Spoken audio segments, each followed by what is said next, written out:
ये बात प्रधानमंत्री नो और आप home minister, prime minister, no prime minister साहब बोले तो दीजिए सर। सर आप एक काम करिए, आप मुझे बता दीजिए क्या कहना है मुझे। इसमें सब लिखा है और मैं सिर्फ इसमें से 5 लाइन पढ़ना चाहता हूं। वो स्वयं कह रहे हैं कि पुस्तक प्रकाशित नहीं हुई, उन्हें स्वयं स्वीकार किया कि पुस्तक प्रकाशित नहीं हुई है। अब जो पुस्तक प्रकाशित नहीं हुई है इसका जिक्र सदन में कैसे हो सकता है? और प्रकाशित हो तो भी नहीं कर सकते, मगर प्रकाशित ही नहीं हुई है। जो उचित समझो, जो उचित समझो, जो उचित समझो, जो उचित समझो वही करो। हाल ही में द कैरावन मैगजीन के एक लेटेस्ट एडिशन में आर्टिकल निकला है, काफ़ी लंबा आर्टिकल है, जैसे आपने बताया 20 पेजेस का। भारतीय सेना के थल सेना के पूर्व सेना अध्यक्ष जनरल MM नरवणे ने अपनी आत्मकथा एक किताब लिखी जिसका नाम है 4 स्टार्स ऑफ डेस्टिनी। 2024 के आसपास, लगभग 2 साल पहले इसको प्रकाशित होना था, पेंगुइन पब्लिशिंग हाउस जो है उसके द्वारा। पूर्व सैनिक होते हैं, अधिकारी होते हैं, अगर वो कोई अपनी किताब लिखते हैं रिटायरमेंट के बाद और उसमें क्लियरेंस वो एक तरह से उनको सरकार द्वारा, रक्षा मंत्रालय द्वारा दी जाती है। उसका कारण ये होता है कि अगर रक्षा मंत्रालय देखता है कि कहीं इसमें कोई ऐसी संवेदनशील जानकारी तो वो नहीं साझा कर रहे जो उनको नहीं करनी चाहिए, जो ऑफिशियल सीक्रेट्स एक्ट के अंतर्गत भी ना आती हो। इस मामले में हुआ ये है कि 2 साल से अधिक का समय हो गया है और जनरल नरवणे की किताब को अभी तक उन्होंने स्वीकृति नहीं दी है। पूर्वी लद्दाख में जो स्थिति रही, गर्म स्थिति रही, तनावपूर्ण स्थिति रही, उसको लेकर के उन्होंने अपने चैप्टर में, एक अध्याय में उन्होंने इसका कुछ जिक्र किया है कि क्या स्थिति थी और क्या निर्णय उस समय हुए। वही जानना चाहते थे कि उनके लिए क्या आदेश है, क्योंकि चीनी टैंक आगे धीरे धीरे बढ़ रहे थे। ये रेचिन ला नाम की जगह है पूर्वी लद्दाख में, वहां पर। The tanks were within a few 100 meters of Indian positions on the Kailash range. Naravane began making frantic calls to the leaders of India's political and military establishment, including Rajnath Singh, the defense minister, Ajit Doval, the national security advisor, General Bipin Rawat, the chief of defense staff, and S. Jaishankar, the minister of external affairs. भारतीय चीन का जो border है वो थोड़ा अलग है, वहाँ पे सिचुएशन पाकिस्तान और भारत के बॉर्डर की तुलना में। वो चाह रहे थे कि क्या इसी परिस्थिति में उनको राजनीतिक नेतृत्व से क्या उनके लिए आदेश है, वो एक क्लैरिटी चाह रहे थे। यही आदेश मेरे ख्याल से अंत में आया कि जो आप उचित समझें वो करें। Naravane made yet another call to the defence minister who promised to call back. Time stretched, each minute was a minute closer to Chinese tanks reaching the top. Rajnath called at 10:30 p.m. He had spoken to Prime Minister Narendra Modi, whose instructions consisted of a single sentence: जो उचित समझो वो करो।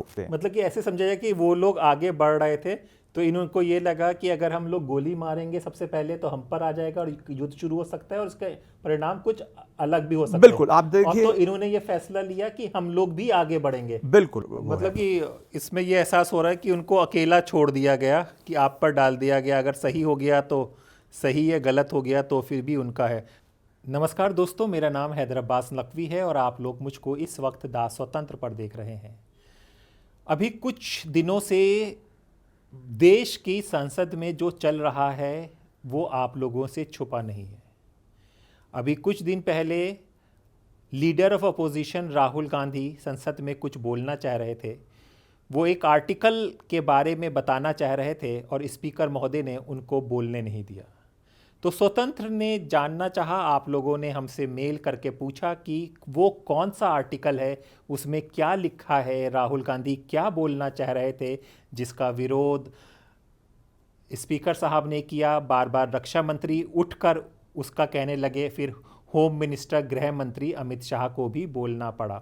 वो जिक्र एक किताब का था और राहुल गांधी किताब के ज़रिए एक मैगज़ीन में एक आर्टिकल के बारे में बताना चाह रहे थे। वो जैसे ही बोलते उनको रोक दिया जाता। तो आप लोगों ने हम लोगों से जानना चाहा कि वो आर्टिकल क्या है, वो मैगज़ीन क्या है। तो देखिए, हम आपके लिए वो मैगज़ीन लेकर आ गए हैं। और वो आर्टिकल भी इसमें है। 21 पेज का ये आर्टिकल है, 16 पेज से लेके 37 पेज तक के बीच में ये लिखा हुआ है। इसमें क्या लिखा हुआ है, सुशांत सिंह ने इसमें लिखा हुआ है, इसको समझने के लिए हम एडवोकेट सिद्धार्थ शुक्ला जी को लाए हैं। वकील साहब हैं, भाषा की समझ रखते हैं, राजनीति की समझ रखते हैं, इतिहास की समझ रखते हैं, इन सारे मुद्दों को अच्छे से समझते हैं और एक फैक्ट पर बात करते हैं। इस आर्टिकल को ये पढ़ेंगे, इसको समझाएंगे और इससे जुड़े हुए सवाल जो आपके मन में उठ रहे हैं, क्या सही है क्या गलत है, उसको देने की भी कोशिश करेंगे। क्योंकि स्वतंत्र का ये प्रयास रहा है, इसीलिए हमने द स्वतंत्र प्लेटफॉर्म लाए हैं कि आप तक खबर सही पहुंच जाए। बाकी निर्णय आपका है, आप क्या सोचते हैं वो आप उसके लिए स्वतंत्र हैं। सिद्धार्थ जी, बहुत बहुत शुक्रिया द स्वतंत्र के लिए वक्त निकालने के लिए। नमस्कार हैदर जी। हाँ, तो जैसा कि हमने बताया कि इस मैगजीन के इस आर्टिकल में जी बड़ी चर्चा हो रही है और स्वतंत्र के ऑडियंस ने हमसे कहा कि भाई इसमें क्या लिखा हुआ है जी, इसको समझा दे। इसे पढ़ तो हम भी सकते हैं, लेकिन हम आपको लाएं क्योंकि आप इसको सही से समझा सकते हैं, जो आपके पास नॉलेज है। तो जी, मैं पूरा प्रयास करूंगा जो आपने मुझे कहा है उसे करने के लिए। तो जैसा कि आपने दर्शकों को बताया कि हाल ही में द कैरावन मैगजीन के एक लेटेस्ट एडिशन में आर्टिकल निकला है, काफ़ी लंबा आर्टिकल है, जैसे आपने बताया 20 पेजेस का। तो इसमें भारतीय सेना के थल सेना के पूर्व सेना अध्यक्ष जनरल MM नरवणे ने अपनी आत्मकथा, एक किताब लिखी है जिसका नाम है 4 स्टार्स ऑफ डेस्टिनी। अब इस किताब को लिखे हुए करीब उनको 2 साल से ज़्यादा का समय हो गया था और ये जनवरी 2024 के आसपास, लगभग 2 साल पहले इसको प्रकाशित होना था, पेंगुइन पब्लिशिंग हाउस जो है उसके द्वारा। आमतौर पर प्रक्रिया ये है कि जो पूर्व सैनिक होते हैं, अधिकारी होते हैं, अगर वो कोई अपनी किताब लिखते हैं रिटायरमेंट के बाद और उसमें क्लियरेंस वो एक तरह से उनको सरकार द्वारा, रक्षा मंत्रालय द्वारा दी जाती है। उसका कारण ये होता है कि अगर रक्षा मंत्रालय देखता है कि कहीं इसमें कोई ऐसी संवेदनशील जानकारी तो वो नहीं साझा कर रहे जो उनको नहीं करनी चाहिए, जो ऑफिशियल सीक्रेट्स एक्ट के अंतर्गत भी ना आती हो, तो इस प्रकार की चीज़ों को ध्यान में रखते हुए वो निर्णय लेते हैं और आमतौर पर इस प्रकार की स्वीकृति दे दी जाती। इस मामले में हुआ यह है कि 2 साल से अधिक का समय हो गया है और जनरल नरवणे की किताब को अभी तक उन्होंने स्वीकृति नहीं दी है। अब इसका कारण क्या है, मैं तो इस पर खाली एक स्पेक्युलेट ही कर सकता हूँ। शायद उसमें क्या कोई ऐसी सामग्री है जो सरकार को लगता है कि संवेदनशील प्रकार की है। खैर, उसी पर ये आर्टिकल उन्होंने लिखा है। विशेष रूप से जो कैरावन मैगजीन ने जिसकी वजह से अभी काफ़ी चर्चा का विषय बना हुआ है, उसमें भारत और चीन के बीच 2020-21 के दौरान जब तनावपूर्ण स्थिति बनी रही, हिमालय सीमा जो रेखा जो हमारी एक्चुअली वो डिफाइंड भी नहीं है प्रॉपरली, तो वहाँ पर जो लद्दाख के हिस्से में, ख़ास तौर से पूर्वी लद्दाख में जो स्थिति रही, गर्म स्थिति रही, तनावपूर्ण स्थिति रही, उसको लेकर के उन्होंने अपने चैप्टर में, एक अध्याय में उन्होंने इसका कुछ जिक्र किया है कि क्या स्थिति थी और क्या निर्णय उस समय हुए।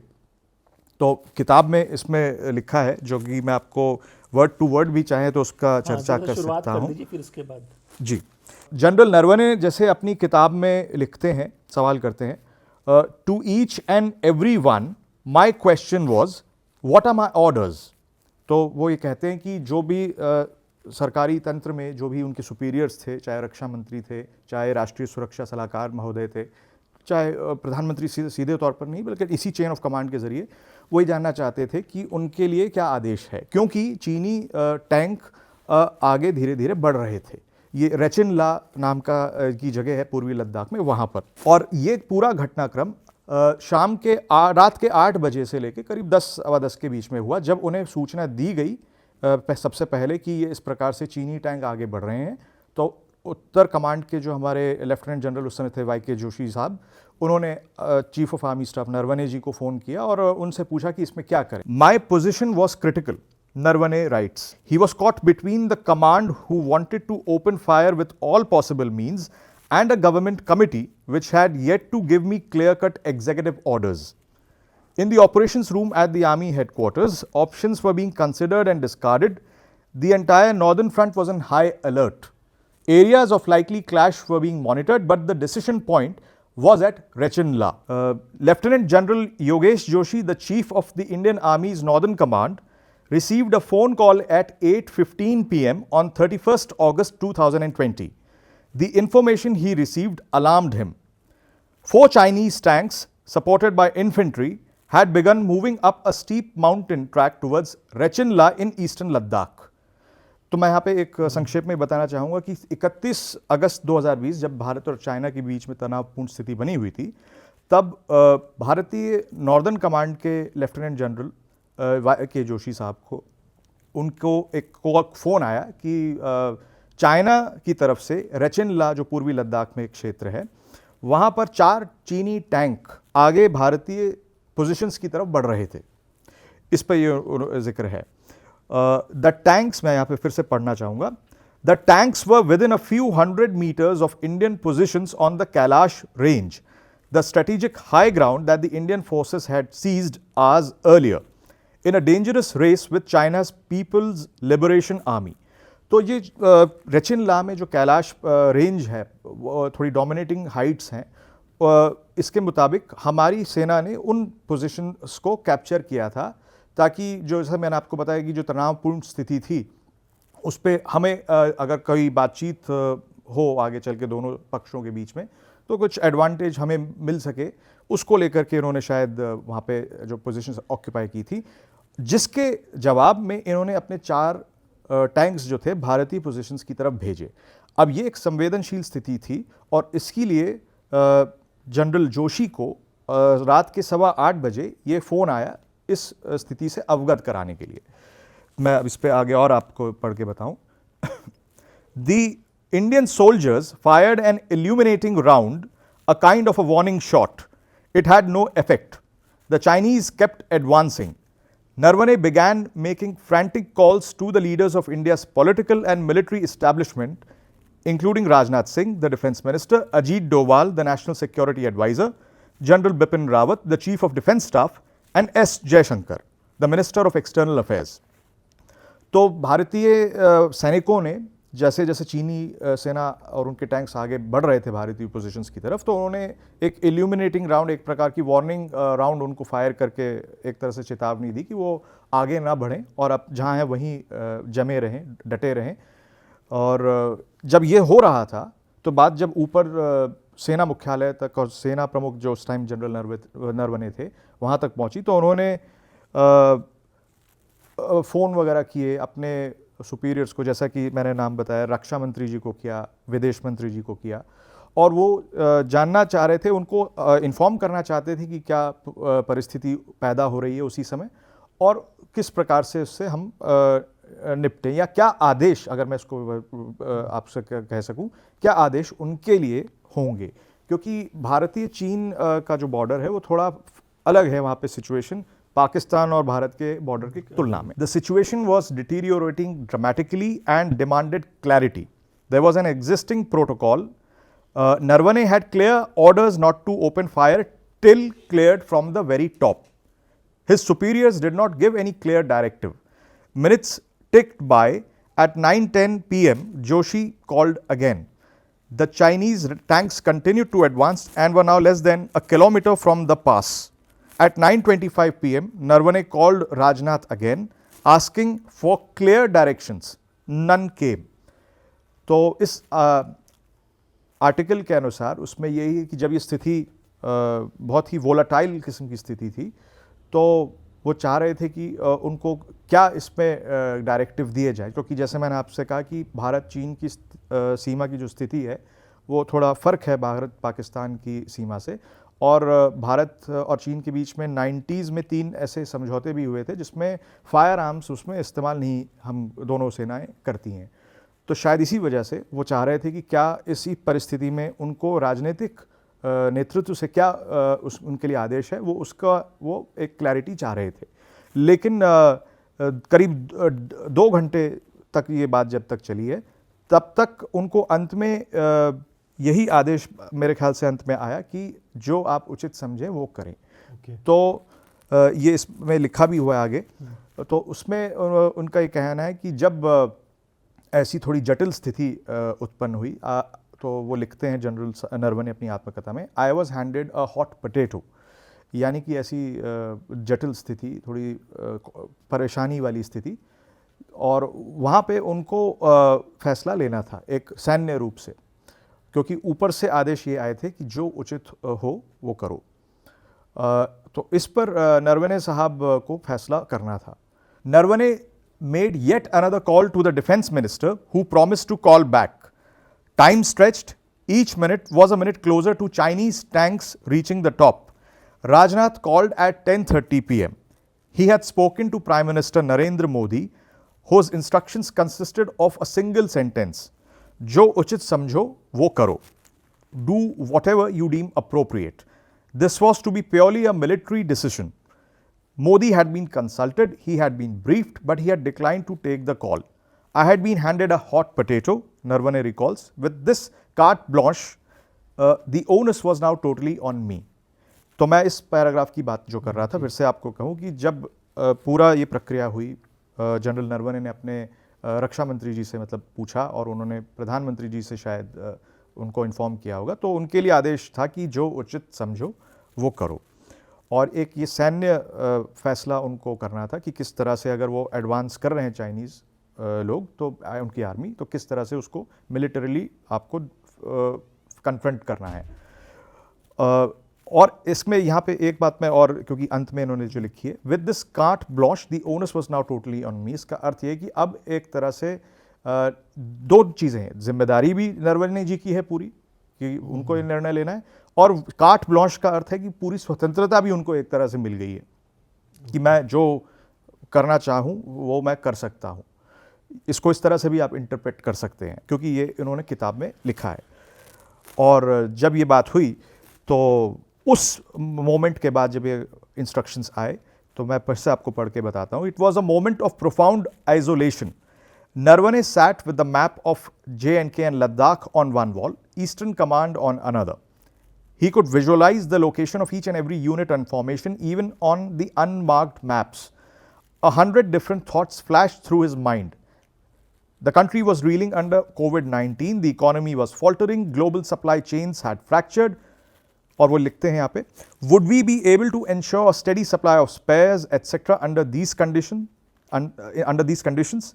In case of a long drawn-out action, who were our supporters in the global arena, and what about the collusive threat from China and Pakistan? They had the requisite reserves, he concluded. We were ready in all respects, Narwane writes. But did I really want to start a war?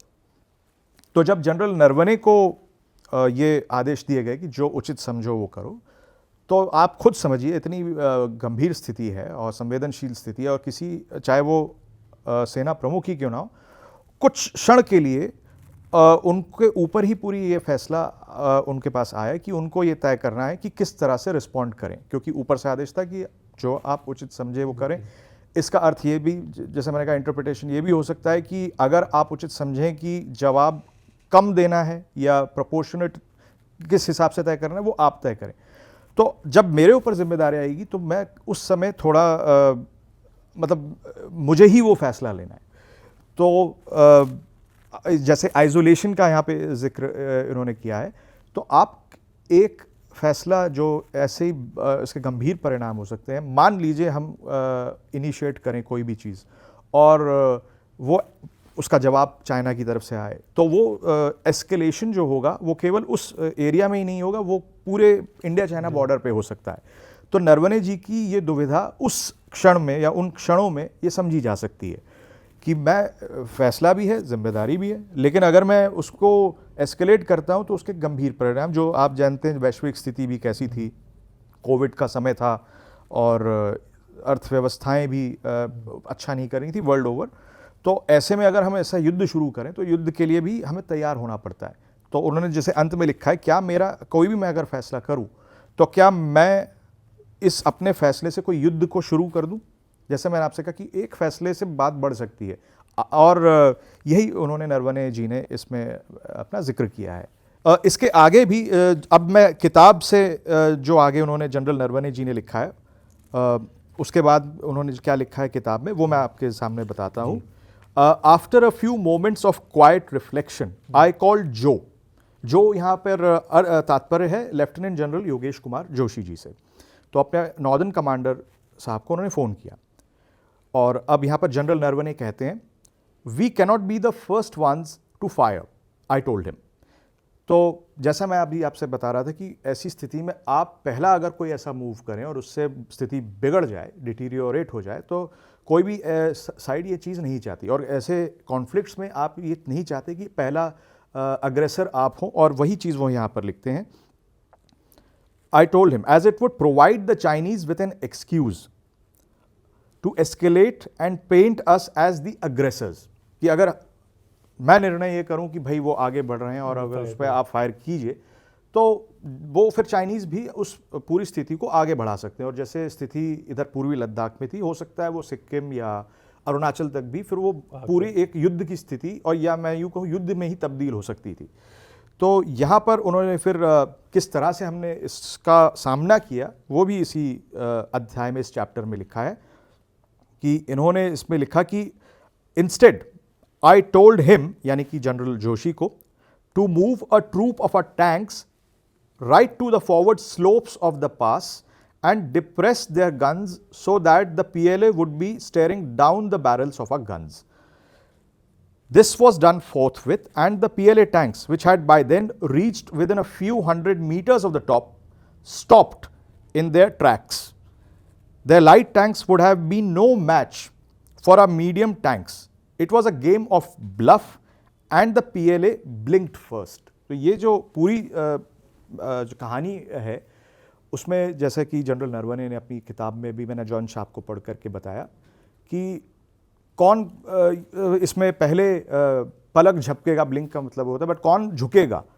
तो हमने सामना किया, हमारी सेना ने, और जैसा कि इसमें है, जनरल नरवणे ने अपने northern army commander lieutenant general Joshi ji को कहा कि आप टैंक्स वहाँ ले जाइए। और मैं वैसे मिलिट्री का ज्ञान मुझे इतना नहीं है, लेकिन अगर कोई देख रहे होंगे वो बता सकते हैं कि जो हमारी गन्स के जो बैरल्स हैं वो सीधे उनकी दिशा में होने चाहिए और उनको की तरफ पॉइंट करना चाहिए, ताकि चीनियों को ये मैसेज चला जाए कि अगर आप आगे बढ़ेंगे तो यहाँ से हम भी जवाब दे सकते हैं या फायर कर सकते हैं। मतलब कि ऐसे समझा जाए कि वो लोग आगे बढ़ रहे थे, तो इनको ये लगा कि अगर हम लोग गोली मारेंगे सबसे पहले तो हम पर आ जाएगा और युद्ध शुरू हो सकता है, और उसका परिणाम कुछ अलग भी हो सकता है। बिल्कुल, आप देखिए, तो इन्होंने ये फैसला लिया कि हम लोग भी आगे बढ़ेंगे। बिल्कुल, क्योंकि अब ये फैसला जैसा कि पॉलिटिकल लीडरशिप से आया था कि नरवणे जी को जो उचित समझें वो करें, तो उन्होंने काफ़ी सोच विचार करने के बाद, जैसा मैंने आपसे कहा कि उस स्थिति में कई विचार आते हैं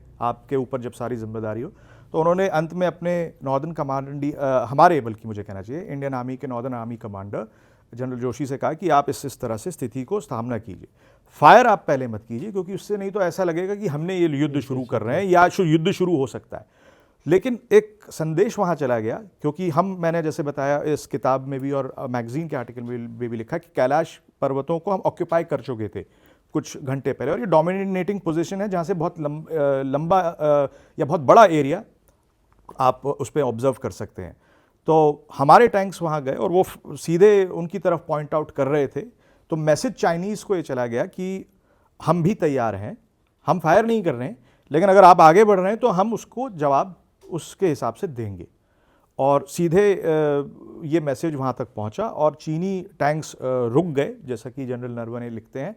और ये भी लिखते हैं कि अगर ऐसी कोई द्वंद्व की स्थिति आती सैन्य रूप से, तो उनके पास लाइट टैंक्स थे और हमारे टैंक्स उनसे बेहतर थे और हमारा पलड़ा भारी ही होता, इसके किताब के अनुसार। तो जैसा कि हमने आपको बताया कि तकरीबन 22 पेज का ये आर्टिकल है, तो शुरुआत क्या थी, क्या कहना चाह रहे थे राहुल गांधी, क्या बताना चाह रहे थे, वो आपको बता दिया। उससे ज़्यादा कि उस किताब में क्या लिखा है, यानी कि एक ये तो कह रही थी कि टैंक बढ़ रहे थे, लेकिन भारत ने क्या जवाब दिया वो भी किताब में लिखा हुआ है, तो वो भी हमने आपको बता दिया। सिद्धार्थ जी, आप क्या समझाना बताना चाह रहे हैं? जी, इसमें क्योंकि बहुत ही जिन्होंने भी ये आर्टिकल लिखा है, काफ़ी डिटेल्ड आर्टिकल लिखा है और उसमें काफ़ी जानकारियां हैं।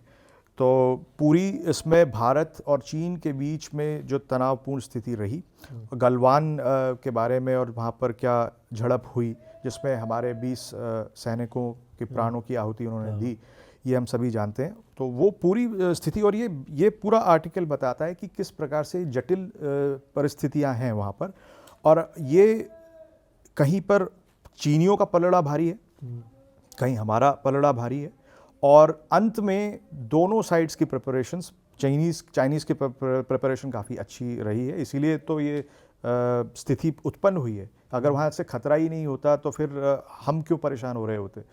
तो जो भी इसमें पूरा ये ईस्टर्न लद्दाख का जो एरियाज़ हैं, दौलत बेग ओल्डी जो कि उत्तर में पड़ता है, फिर डेप्सांग प्लेन्स और गलवान और पूरा जो एरिया, मैं तो शायद ठीक से उतनी मेरी जानकारी होगी भी नहीं, लेकिन जो इसमें मैं पढ़ रहा हूँ, पैंगोंग सोक की लेक का इलाका है, जो दर्शक देख रहे हैं उन्होंने इस लेक को फिल्मों में, कई फिल्मों में देखा होगा। 3 इडियट्स जैसे एक फिल्म आई थी, लास्ट के कुछ सीक्वेंसेस उसमें शूट हुए थे।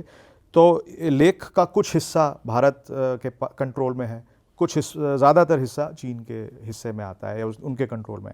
तो पूरी कवर स्टोरी इसी बात पर है कि किस तरह से ये एक संवेदनशील स्थिति को हमारे सर पर आई और किसी तरह से उस नाजुक स्थिति से कैसे हमें उससे निपटना पड़ा, और क्या उसमें अगर कुछ संवादहीनता की कोई कमी थी या बेहतर हो सकता था, उस चीज़ पर ये प्रकाश डालती है। और ये आगे के सीख के लिए हमारे लिए बहुत अच्छा होगा। मेरे ख्याल से सेना अपने तौर पर भी इससे सीखेगी बहुत कुछ, जो पॉजिटिव्स हैं या जहाँ पर बेहतर हो सकते थे। और पूरे देश को, क्योंकि ये जब युद्ध होता है तो कोई एक फ़ौज नहीं सिर्फ लड़ती, पूरा देश उसमें शामिल होता है। तो उसी को लेकर के और हमें सवाल पूछने चाहिए जब सही समय हो कि कहाँ अगर कोई कमियां रह गई तो उन कमियों को कैसे सुधारा जा सकता था या कैसे उन्हें रिपीट ना किया जाए। ये इस बहुत अच्छे एक वेल रिसर्च्ड आर्टिकल में पूरा इन्होंने इसका जिक्र किया है। और मैं यही कहूँगा कि भारतीय सेना की अगेन शौर्य को मैं सलाम करना चाहूँगा, और दर्शकों को अगर ये किताब मिलती है मैगज़ीन तो वो पढ़ सकते हैं, काफ़ी डिटेल्ड इन्फॉर्मेशन इसमें है। चलिए, एक अंत में मैं एक बात अगर मैं अपनी राय व्यक्त कर सकूं, जो प्रधानमंत्री जी या राजनीतिक नेतृत्व की तौर से उन पर जनरल नरवणे को कहा गया कि जो उचित समझो वो करो, मेरे ख्याल से ये निर्णय राजनीतिक रूप से गलत नहीं था बिल्कुल भी।